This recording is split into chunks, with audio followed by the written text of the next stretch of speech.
Subscribe to this channel white board class.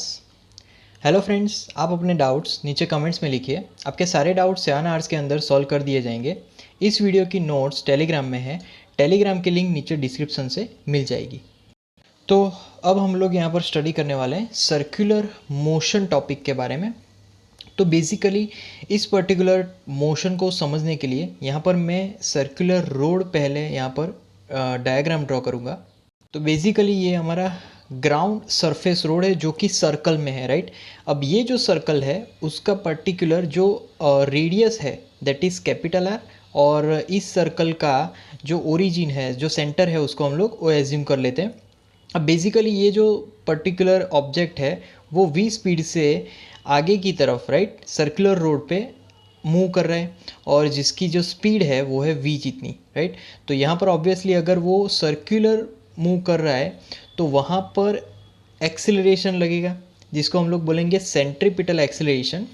और वो centripetal acceleration यहाँ पर लगेगा a acceleration is equal to v square, मतलब कि speed square upon radius of that particular path, right. तो v square upon R वो आ जाएगा एक्सेलरेशन, और इसको हम लोग बोलेंगे सेंट्रीपिटल एक्सेलरेशन।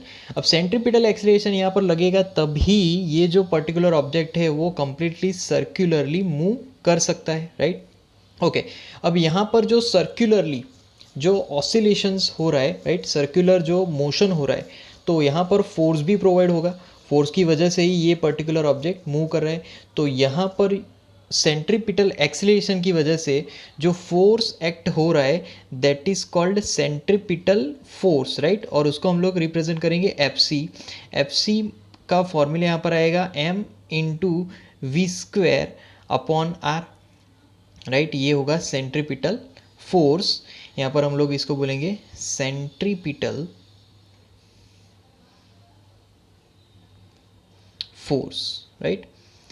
तो सर्कुलर ऑब्जेक्ट के मोशन के लिए यहाँ पर ये सेंट्रीपिटल फोर्स होगा।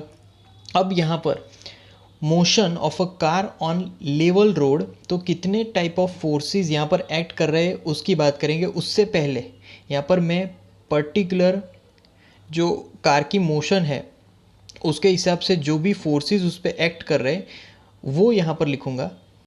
तो यहाँ पर जो फोर्सेस है वो बारी बारी की से अगर लिखे तो फर्स्ट फोर्स यहाँ पर एक्ट कर रहा है weight of the car, weight of the vehicle, right. और वो होगा m इंटू जी, मास इंटू ग्रेविटेशनल एक्सेलरेशन। फिर जो सेकेंड पर्टिकुलर फोर्स यहाँ पर एग्जर्ट हो रहा है दैट इज़ नॉर्मल रिएक्शन। इसको हम लोग बोलेंगे नॉर्मल रिएक्शन, जो कि जो सरफेस है उसके परपेंडिकुलर एग्जर्ट होगा, राइट। और उसको हम लोग कैपिटल N सिंबल देंगे। उसके बाद यहाँ पर लगेगा फ्रिक्शनल फोर्स, राइट। तो फ्रिक्शनल फोर्स भी यहाँ पर ऑब्जेक्ट, जो भी कोई भी ऑब्जेक्ट मोशन में है उस पर ये फोर्स तो लगेगा ही, और इसको हम लोग बोलते हैं फ्रिक्शनल फोर्स, राइट। और उसका सिंबल है स्मॉल f। तो इन 3 टाइप के फोर्सेस ज़रूर लगेंगे। दूसरी चीज़ कि अगर हमारा जो सरफेस है, कार जिस भी पाथ पे जा रहा है वो अगर लेवल्ड सरफेस है तो अकॉर्डिंग टू इक्वेशन जितना नॉर्मल रिएक्शन होगा उतना ही वेट होगा, क्योंकि कार कभी भी ऊपर नीचे नहीं होने वाली, राइट। तो n minus M G is equal to, यहाँ पर हम लोग डायरेक्टली ज़ीरो लिख सकते हैं, और mg को अगर राइट हैंड साइड ले जाएं तो n is equal to direct mg, मतलब कि normal reaction is equal to weight. जब कभी भी कार पर्टिकुलर लेवल रोड पे जा रही है तब के मोशन की बात है, राइट।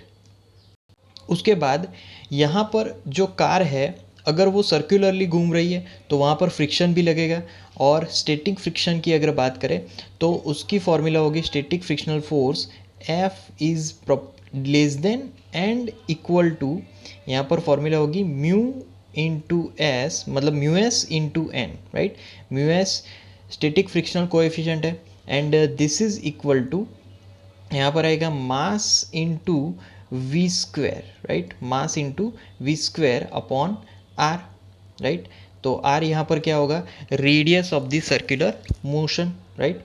तो यहाँ पर हमारा जो पर्टिकुलर पाथ है उस हिसाब से हमने यहाँ पर ये इक्वेशन लिखी है। ओके, अब इसके बाद यहाँ पर हम लोग लिखेंगे V square, right. V square को सब्जेक्ट बनाएंगे तो V square less than and equal to mu S into capital R into N, right, upon यहाँ पर क्या आएगा, मास आएगा M, okay, and that is equal to mu S into R into G, right.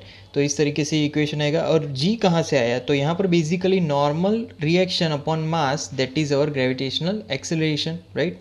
Okay, अब we maximum, तो V maximum मतलब कि जो पर्टिकुलर ऑब्जेक्ट है, जो पर्टिकुलर व्हीकल है, वो इस सर्कुलर पाथ में घूमने के लिए जो मैक्सिमम जो पॉसिबल स्पीड है विदाउट एनी डैमेज, राइट, तो मैक्सिमम पॉसिबल स्पीड कितनी होगी, तो V maximum is equal to under root of mu S into R into G, right.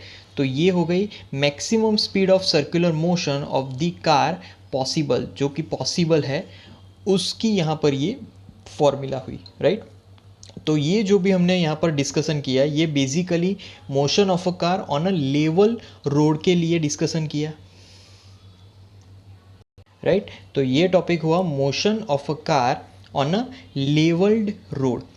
अब हम लोग बात करेंगे motion of a car on a banked road के लिए। बैंक्ड रोड मतलब कि जो रोड स्लांटेड है, जो ढलान वाला रोड है, उसके लिए सेम चीज़ डिस्कशन करेंगे, बट यहाँ पर डेरिवेशंस थोड़े से अलग होने वाले हैं। तो यहाँ पर motion of a car on a banked curved road की बात करेंगे। तो यहाँ पर अब जो कार है वो स्लांटेड पाथ पे है, राइट, और उसकी मोशन हो रही है, तो फ्रिक्शनल फोर्स ढलान की तरफ होगा, यहाँ पर फ्रिक्शनल फोर्स इस तरफ है, weight of the car downward direction में, और यहाँ पर जो फ्रिक्शनल फोर्स का साइन कंपोनेंट है वो डाउनवर्ड डायरेक्शन में होगा, राइट। अब यहाँ पर जो नॉर्मल रिएक्शन है वो सरफेस के एग्जैक्ट परपेंडिकुलर लगेगा। तो उसके दो कंपोनेंट की अगर बात करें तो एन कॉस थीटा यहाँ पर मिलेगा, क्योंकि ये अगर ये थीटा है तो ये भी थीटा होगा, तो N cos theta, right. Similarly जो A is equal to V square upon R है, उसकी यहाँ पर डायरेक्शन इस डायरेक्शन पे होगी, जो कि सेंट्रीपिटल एक्सिलरेशन है, राइट। तो इस तरीके से सभी फोर्सेस को यहाँ पर मैंने रिप्रेजेंट किया। अब इसका हम लोग डायग्राम ड्रॉ करेंगे सभी फोर्सेस के कंपोनेंट्स का। तो इस तरीके से हम लोग सारे कंपोनेंट लिख सकते हैं, जैसे कि एन, राइट, नॉर्मल रिएक्शन जो कि सरफेस के परपेंडिकुलर होगा, तो उसका कॉस कंपोनेंट ऊपर की तरफ और साइन कंपोनेंट इस डायरेक्शन में मिलेगा। सिमिलरली जो फ्रिक्शनल फोर्स है उसके दो कंपोनेंट्स एफ साइन थीटा नीचे की तरफ और एफ कॉस थीटा इस डायरेक्शन में मिलेगा। तो इस हिसाब से F cos theta and N sine theta एक ही डायरेक्शन में मिलेगा, और एफ साइन थीटा और एम जी भी एक ही डायरेक्शन में यहाँ पर हमें मिलेगा। तो यहाँ पर जो भी डायग्राम है उसके फोर्सेस के अकॉर्डिंग अगर हम लोग कंपोनेंट्स को कंपेयर करें, तो फर्स्ट कंपोनेंट का कंपैरिजन हमें मिलेगा N into cos theta is equal to summation of two forces, is for example M into G, plus दूसरा है यहाँ पर एफ का साइन कंपोनेंट मतलब कि एफ साइन थीटा, राइट। इस तरीके से ये इक्वेशन बनेगा। सिमिलरली दूसरा इक्वेशन अगर हम लोग लिखने जाए तो N into sine theta, right, then plus F cos theta, right, and that is equal to M into V square upon यहाँ पर आएगा कैपिटल आर, राइट। तो इस तरीके से ये दूसरा इक्वेशन बना। अब यहाँ पर जो फ्रिक्शनल है, frictional force F is less than and equal to mu S into N मिलेगा, राइट। म्यू एस मतलब कि स्टैटिक कोएफिशिएंट फ्रिक्शन मिलेगा, राइट। तो F less than equal to mu S into N, and similarly यहाँ पर मिलेगा F is equal to mu S into capital N, right. तो इस तरीके से ये दूसरा फ्रिक्शनल फोर्स मतलब कि frictional force mu S into N मिला। अब यहाँ पर इस इक्वेशन को पर्टिकुलरली हम लोग फर्स्ट इक्वेशन में रखें, राइट। तो फर्स्ट इक्वेशन में रखने से यहाँ पर इक्वेशन बन जाएगा N into cos theta is equal to M into G, right, then plus mu S into N and then sine theta, right. तो यहाँ पर साइन थीटा लिखेंगे, mu S N sine theta. Okay, अब दूसरी जो formula है वो भी सिमिलर मैनर में हम लोग उसमें भी हम लोग एफ की फॉर्मूला रखेंगे, राइट। तो N into sine theta plus F मतलब के mu S into N into cos theta, and that is equal to M into V square upon यहाँ पर क्या आएगा, कैपिटल आर, राइट। तो ये इक्वेशन बन जाएगा। अब यहाँ पर हम लोग एन को सब्जेक्ट बनाएंगे, तो एन को सब्जेक्ट बनाने से इक्वेशन बनेगा N is equal to M into G upon यहाँ पर आएगा cos theta minus mu S sine theta, right. Cos theta minus mu S sine theta. तो यहाँ पर ये कॉस थीटा, ये एन का इक्वेशन बना। अब ये जो एन का इक्वेशन है वो बेसिकली हम लोग जो हमारा पहला इक्वेशन था उसमें रखेंगे, राइट। तो यहाँ पर बेसिकली हमें इक्वेशन मिलेगा नया m into G, then bracket sine theta, then plus mu S into cos theta, right. तो ये हमारा बेसिकली इक्वेशन बनेगा फर्स्ट, एंड देन डिनोमिनेटर में हमें यहाँ पर मिलने वाला है upon cos theta minus mu S and that is sine theta, right. तो यहाँ पर हम लोग लिखेंगे साइन थीटा, राइट। ओके, अब राइट हैंड साइड यहाँ पर लिखेंगे, राइट हैंड साइड क्या मिलेगा, तो राइट हैंड साइड हमें मिलेगा that is M into V max square, right, upon यहाँ पर हमें मिलेगा कैपिटल आर। अब ये पूरा जो इक्वेशन है उसमें से वी मैक्सिमम को हम लोग सब्जेक्ट बनाएंगे, तो V max is equal to basically हमारी इक्वेशन बनेगी bracket R into G and then mu S, right, plus tan theta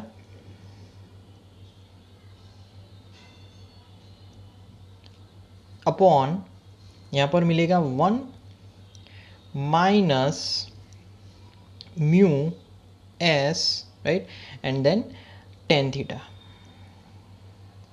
right. तो यहाँ पर ये इक्वेशन बनेगी टेन थीटा की, right, and then bracket complete, यहाँ पर हम लोग ब्रैकेट को कंप्लीट करेंगे, एंड ब्रैकेट कंप्लीट करने के बाद यहाँ पर जो पावर मिलेगी वो होगी 1 अपॉन 2, राइट। ये पावर होगी इस ब्रैकेट की, मतलब कि ये पूरा ब्रैकेट अंडर रूट में है, राइट। ओके, अब यहाँ पर ये जो इक्वेशन है उसमें मान लीजिए कि static frictional coefficient is equal to 0। अगर mu S is equal to 0 हो गया तो इस हिसाब से यहाँ पर हमारा जो इक्वेशन बनेगा, राइट, वो ऑप्टिमम स्पीड कहलाएगा। तो ऑप्टिमम स्पीड की यहाँ पर फॉर्मूला होगी bracket R into G tan theta, right. So bracket R G tan theta and that is raise to 1 upon 2, right. तो ये ऑप्टिमम स्पीड की यहाँ पर फॉर्मूला होगी, राइट। तो इस तरीके से motion of a car on a banked road के लिए हम लोग जो मिनिमम सेफ स्पीड है उसकी फॉर्मूला इस तरीके से फाइंड आउट कर सकते हैं। मान लीजिए कि v less than V O, तो frictional force, right, will be the slope, right, and car can be parked only if tan theta less than and equal to mu S. अगर v less than V O है, right, मतलब कि जो speed है वो optimum speed से कम है, तो वहाँ पर जो कार है वो पार्क हो सकती है। कब? जब tan theta is less than equal to mu S होगा। टेन थीटा की वैल्यू वहाँ पर स्टैटिक फ्रिक्शनल कोएफिशिएंट से कम होनी चाहिए। उसके बाद अगला क्वेश्चन देखेंगे, a cyclist speeding at 18 kilometre per hour on a level road takes a sharp circular turn of radius 3 meter without reducing the speed. The coefficient of static friction between the tires and the road is 0.1. Will the cyclist slip while taking the turn? Right. तो यहाँ पर जो cyclist है उसकी speed 18 kilometre per our है। अब वो sharp turn लेता है कौन से सर्कुलर पाथवे, तो वो है 3 मीटर पे, राइट। और वो अपनी जो स्पीड है वो रिड्यूस भी नहीं कर रहा है। स्टैटिक फ्रिक्शन कोएफिशिएंट दिया गया है 0.1। तो यहाँ पर जो साइक्लिस्ट है क्या इजीली टर्न ले पाएगा, ये हमें यहाँ पर फाइंड आउट करना है, राइट। तो बेसिकली यहाँ पर स्टार्ट करेंगे डेटा से। पहले तो रेडियस दिया गया है, radius is equal to 3 metre, right. Then यहाँ पर gravitational acceleration g is equal to यहाँ पर आएगा 9.8 और यूनिट होगा metre second to inverse, right. Then mu S is equal to यहाँ पर आएगा 0.1, राइट। देन यहाँ पर जो साइक्लिस्ट की स्पीड है वो दी गई है v is equal to 18 kilometre per hour. तो 18 kilometre per our is equal to यहाँ पर उसका मीटर पर सेकेंड में होगा 5 metre second to inverse, right. Okay, अब हम लोग यहाँ पर बेसिकली वी स्क्वायर फाइंड करेंगे कि वी स्क्वायर कितना होना चाहिए उसका। तो यहाँ पर 5 मीटर सेकेंड इनवर्स है, यहाँ पर 2 इनवर्स नहीं आएगा, यहाँ पर आएगा इनवर्स, राइट। तो V square less than equal to mu S R into G होना चाहिए, राइट। अब वो पहले हम लोग फाइंड करेंगे। तो म्यू एस की वैल्यू है 0.1, then into R is 3 and G 9.8, right.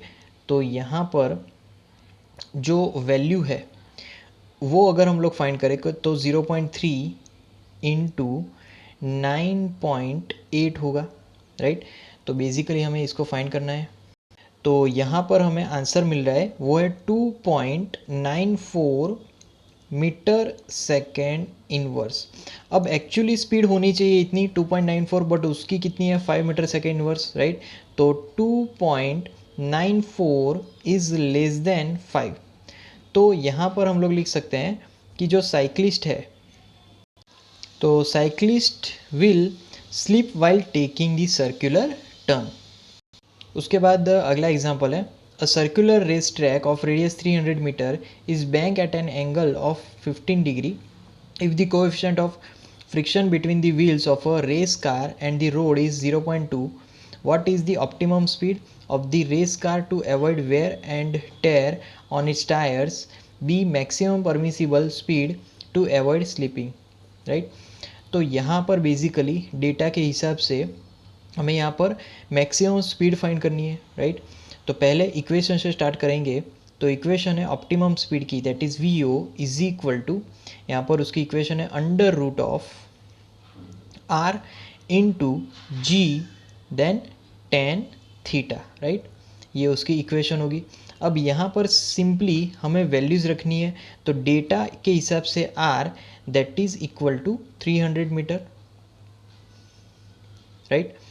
Then उसके बाद यहाँ पर थीटा इज इक्वल टू कितना होगा 15 डिग्री।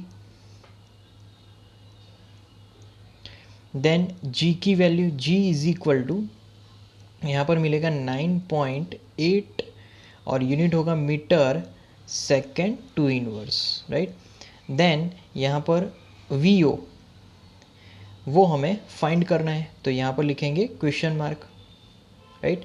ओके, अब बेसिकली हम लोग वी ओ के अंदर जो इक्वेशन है उसमें वैल्यूज़ रखेंगे, राइट। तो पहले आएगा 300, देन जी की वैल्यू होगी 9.8 इंटू 1015, राइट। तो यहाँ पर 1015। तो यहाँ पर जो बेसिकली वी ओ है वो आफ्टर ऑल हमें मिलेगा 28.1 एंड यूनिट होगा मीटर सेकेंड इनवर्स, राइट। तो इस यूनिट के हिसाब से यहाँ पर आंसर आएगा। और अब हम लोग मैक्सिमम परमिसिबल स्पीड फाइंड करेंगे। तो यहाँ पर लिखेंगे maximum permissible speed, right, so that is we maximum. अब उसके लिए यहाँ पर पहले तो फॉर्मूला लिखेंगे, उसकी फॉर्मूला है bracket R into G, then यहाँ पर आएगा mu S plus tan theta, right, then upon यहाँ पर आएगा 1 minus mu S tan theta raise to 1 upon 2, right, ये उसका पावर होगा। तो सारी वैल्यूज़ हम लोग इस ब्रैकेट में रखेंगे। पहले तो आर कितना है 300 इंटू जी, मतलब कि यहाँ पर 9.8, राइट, देन म्यू एस, तो म्यू एस की जो वैल्यू है वो यहाँ पर दी गई है 0.2, राइट, प्लस 1015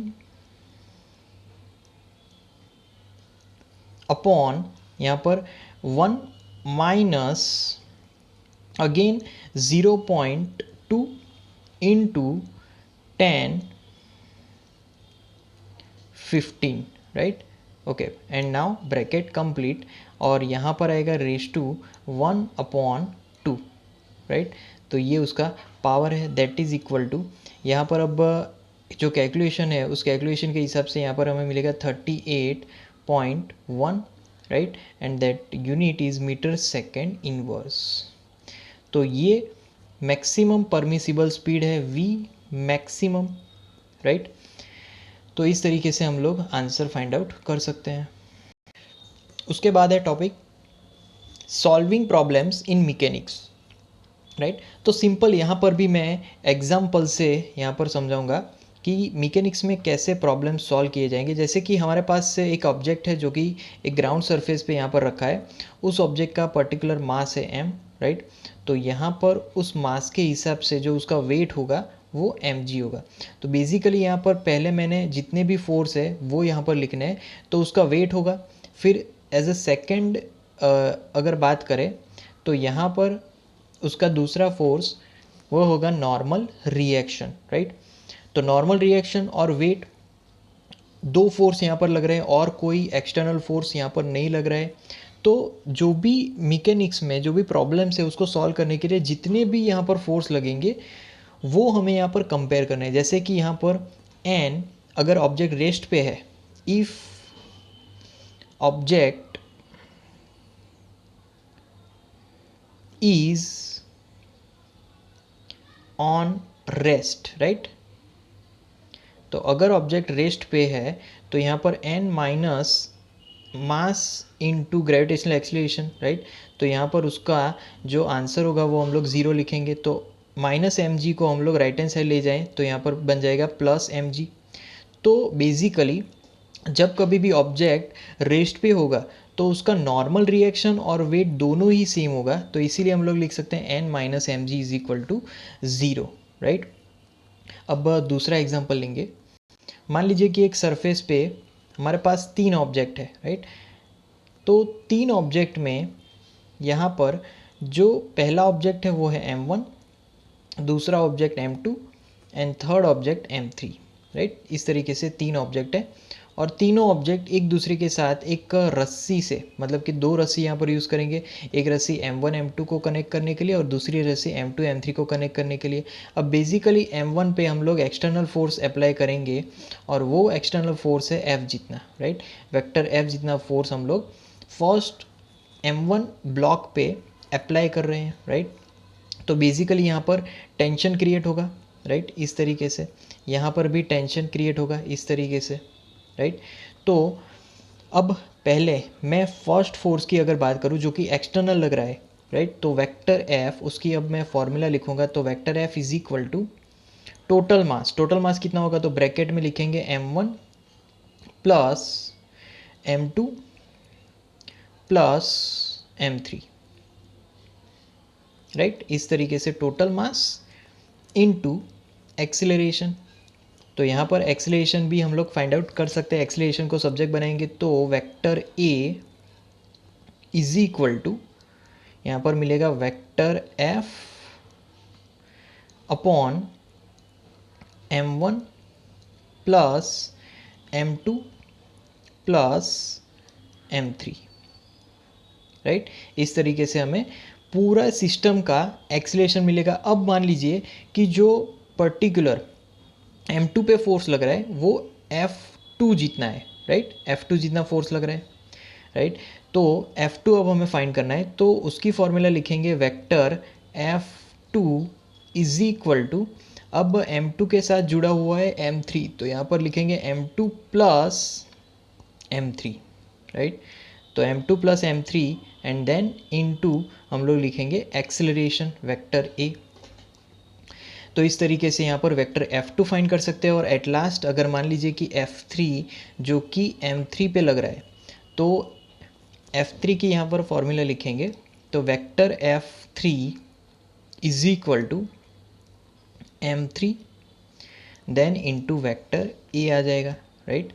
तो इस हिसाब से हम लोग F2 में भी वेक्टर A की फॉर्मूला पुट कर सकते हैं और F3 में भी पुट कर सकते हैं। तो इस हिसाब से जो वेक्टर F2 है, right, that is equal to bracket M2 plus M3 bracket complete.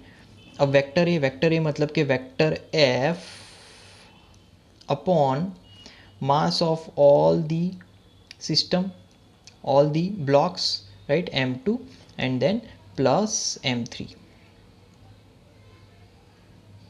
right, इस तरीके से।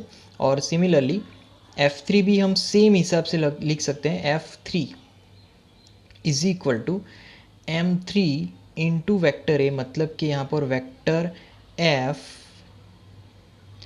Upon M1 plus M2 plus M3, right. तो इस तरीके के प्रॉब्लम्स मैकेनिक्स में आते हैं और इस तरीके से हम लोग उसको फाइंड आउट कर सकते हैं, राइट। उसके बाद अगला क्वेश्चन है, a wooden block of mass 2 kilogram rest on a soft horizontal floor when an iron cylinder of mass 25 kg is placed on top of the block, the floor yields steadily and the block and the cylinder together go down with an acceleration of 0.1 meter second into inverse. What is the action of the block on the floor before and after the floor yields? Take g is equal to 10 meter second to inverse. Identify the action reaction pairs in the problem, right. तो यहाँ पर wooden block जिसका मास है 2 kilogram, right, तो उसको पहले हम लोग एज अ डायग्राम से रिप्रेजेंट करेंगे, राइट। तो इस तरीके से जो ब्लॉक है उसका मास 2 किलोग्राम है, तो उसका जो वेट होगा वो 2 इंटू जी होगा, मतलब कि 2 इंटू 10 20 न्यूटन, राइट। तो यहाँ पर जो particular force of attraction by earth लगेगा, तो F is equal to mass into gravitational acceleration. तो मास यहाँ पर बेसिकली है 2 इंटू यहाँ पर लिखेंगे 10, राइट। तो 2 इंटू 10 यहाँ पर हमें मिलेगा इज इक्वल टू 20 न्यूटन। अब यहाँ पर जो पर्टिकुलर वेट है वो तो 20 न्यूटन है, राइट। अब यहाँ पर अगर नेट फोर्स बात करें, तो नेट फोर्स ऑन ब्लॉक, तो net force on block is equal to 0 है। तो अगर वेट डाउनवर्ड डायरेक्शन में लग रहा है, तो हम लोग थर्ड लॉ का यूज़ करके हम लोग यहाँ पर लिख सकते हैं कि जो कैपिटल आर मतलब कि नॉर्मल रिएक्शन है वो ऊपर की तरफ लगेगा और वो यहाँ पर सेम वैल्यू का होगा।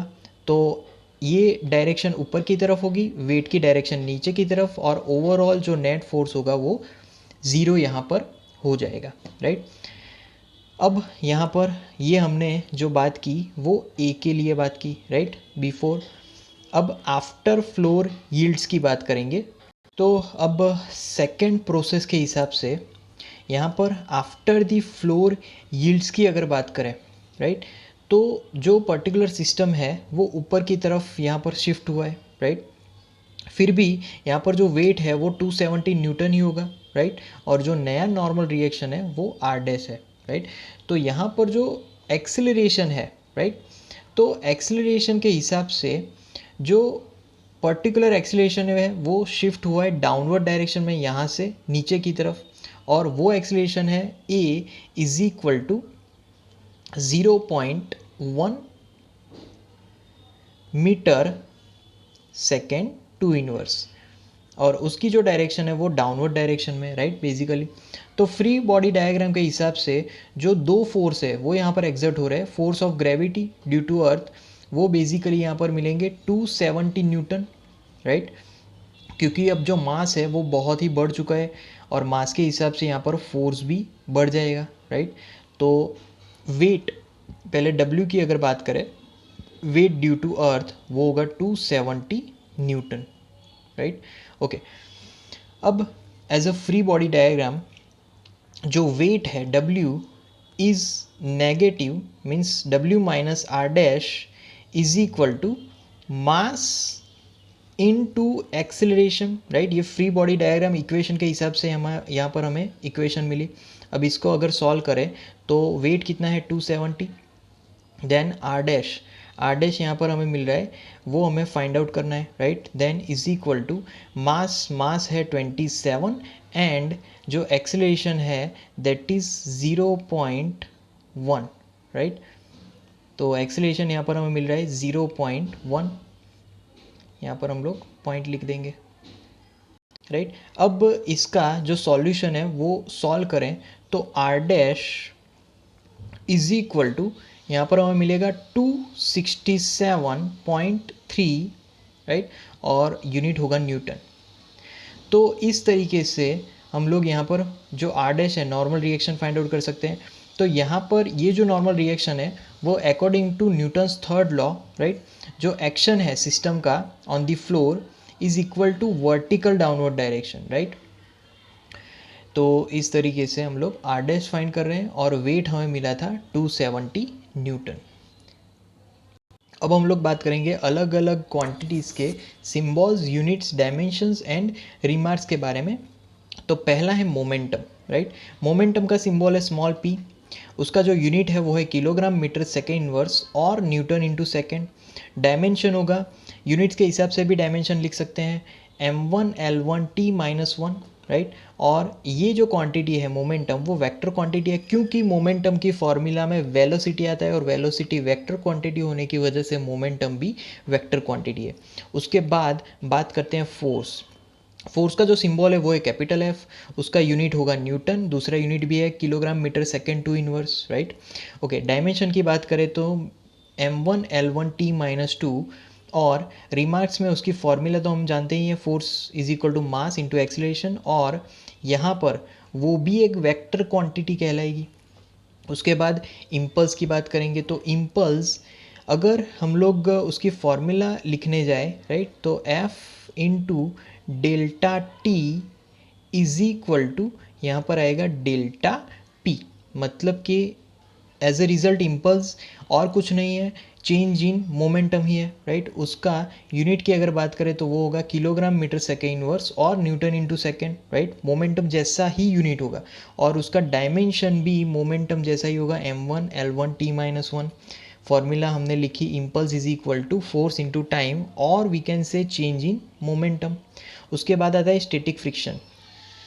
तो static friction, right, static friction में यहाँ पर उसका सिंबल होगा Fs। अगेन वो एक फोर्स है तो यूनिट होगा न्यूटन, अगेन वो फोर्स है, डायमेंशन फोर्स जितना ही होगा m1 l1 t-2, और यहाँ पर वो वेक्टर क्वांटिटी भी होगी और उसकी इक्वेशन होगी Fs less than equal to μs into N. Similarly kinetic friction, right, kinetic friction उसका सिंबल होगा Fk, उसका यूनिट होगा न्यूटन, अगेन वो भी फोर्स है, डायमेंशन फोर्स जैसा ही होगा m1 l1 t-2, और वो एक वेक्टर क्वांटिटी है क्योंकि फोर्स है और फोर्स वेक्टर क्वांटिटी है। उसकी फॉर्मूला होगी Fk is equal to mu K मतलब कि kinetic coefficient of friction into N मतलब कि नॉर्मल रिएक्शन, राइट। तो यहाँ पर टेबल दिया गया है सभी क्वांटिटीज़ के अकॉर्डिंग, उसके सिंबल्स, यूनिट्स, डायमेंशंस एंड उनके रिमार्क्स। वेक्टर क्वांटिटी है या फिर स्केलर क्वांटिटी है और उसके इक्वेशन की हमने बात की। तो friends, like our videos, share our videos, comment in the comment box, subscribe to our channel, and at last thank you for watching.